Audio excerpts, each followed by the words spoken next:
Premier Smith is a proud Albertan. As leader of the governing United Conservative Party, she was sworn in as the 19th Premier of Alberta on October 11th, 2022. We are very proud that she represents a hometown riding here in Brooks Medicine Hat in the Legislative Assembly. Premier Smith has had a lifelong interest in Alberta public policy and finding the right balance between free enterprise and individual freedom and the role of government. She was previously MLA for Highwood and leader of the official opposition. Before re-entering politics, Ms. Smith worked extensively in the media and in business, most recently as a president of the Alberta Enterprise Group.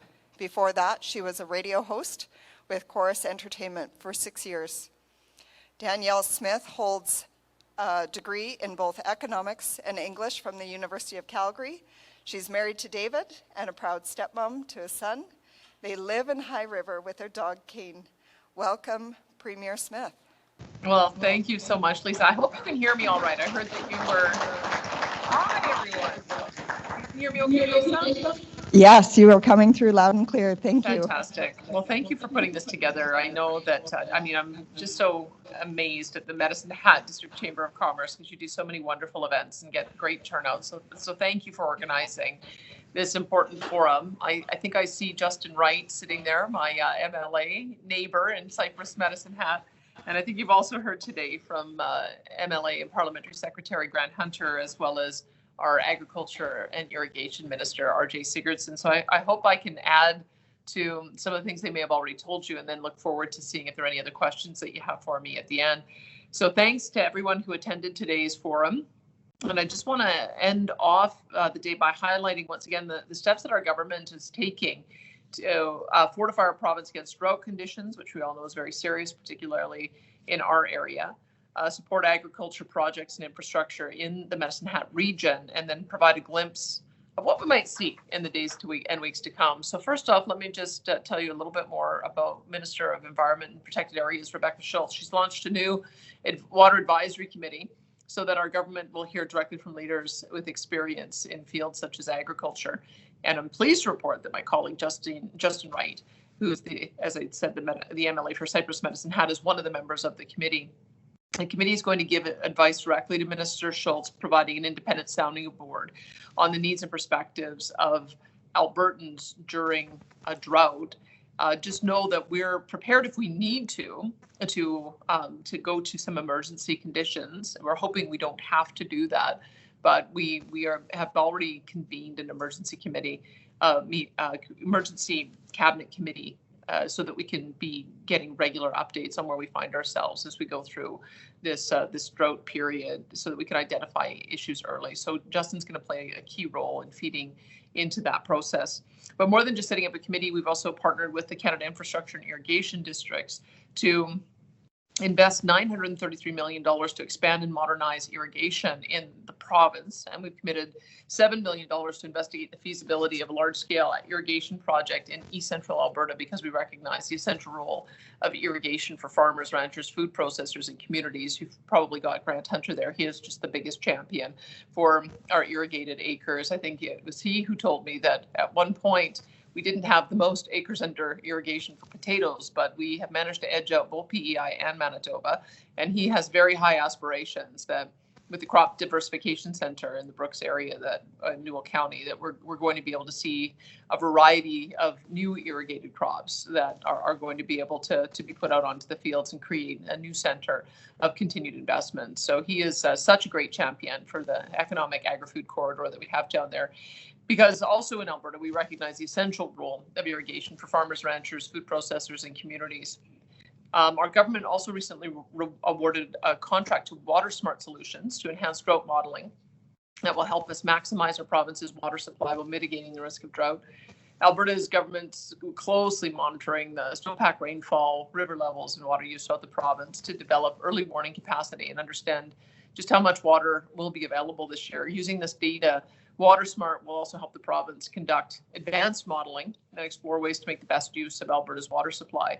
And the best use of Alberta's water supply is also why government is meeting with water license holders, major water users, municipalities, farmers, businesses, and other partners to develop water conservation plans and water sharing agreements. So through this work, we'll work to help conserve and manage water now so that we can be prepared for uncertain conditions in the future. These are just a few of the measures we're taking to mitigate against the ongoing drought conditions, and we know that this is something that producers want us to do. Alberta's agriculture industry has long been a bedrock of our economy, and I've been encouraged by the progress our government has been making on growing and developing Alberta's agri-food industry. So, as you know, in 2023, I appointed Tabor Warner, MLA Grant Horner, as Alberta's Parliamentary Secretary for Agri-Food Development, recognized the importance of this really vital industry. And Minister Sigurdsson, with support from MLA Hunter, has done just some tremendous work on this file, as evidenced by all the new agri-food investment we're seeing in the province, particularly in southern Alberta. Southern Alberta is the premier food corridor in Canada, a true food processing hub that has over 11,000 businesses, including McCain Foods, Richardson Oilseed, Maple Leaf Foods, Cavendish Farms, and Whole Leaf. Since 2019, Alberta's agri-food industry has attracted more than $1.5 billion and created more than 3,000 jobs for Albertans, which is not insubstantial. And that's why our agro-processing investment tax credit is such an important addition to our province's tax advantage for investors and for businesses. Last spring, we introduced this credit as a measure to further attract and expand investment in the province's agri-food processing sector. Our government is serious about continuing to grow and diversify our economy, including diversification within agriculture and keeping up with Saskatchewan. We heard that loud and clear, that Saskatchewan was able to attract a number of different investments as a result of their credit. So we wanted to make sure that we could be at least competitive. We believe that we can build on our massive beef processing industry. We believe we can build on the strength of our greenhouses, which is especially strong in the Medicine Hat region. It accounts for 41% of Alberta's total greenhouses. So in short, we believe Alberta's economy and our agriculture industry can and will continue to grow. We're committed to developing Alberta's road and highway network as well, because we know that a growing economy needs sophisticated road infrastructure. You probably saw that when I appointed Devin Dreeshen to transportation, I made the Ministry of Transportation an economic corridor so that we could give a special focus. To ensuring that we're supporting those areas where we know economic growth is going to be the strongest. Last November, our government was proud to announce that a contract has been awarded for phase one of the Highway 3 twinning project. Phase one will twin a 46-kilometer stretch of highway between Tabor and Burnett, and pre-construction work on this project is already underway, including securing rights-of-way and relocating utilities. This stretch of highway witnesses approximately 3,900 vehicles per day, so it's critical that we move forward on this project to alleviate traffic congestion in the area.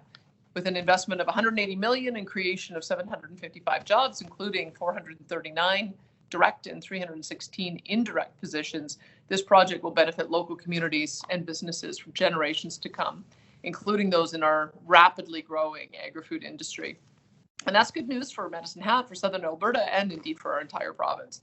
Next week, we'll be introducing Budget 2024 on February the 29th, and I just want all agricultural food producers in the Medicine Hat region and across Alberta to know that we will continue to make this industry a priority. Agriculture is Alberta's second largest industry. It's the lifeblood of so many of our communities, and I look forward to some positive news and announcements ahead for our industry and for our producers. So thanks once again for having me here today, and happy to take your questions.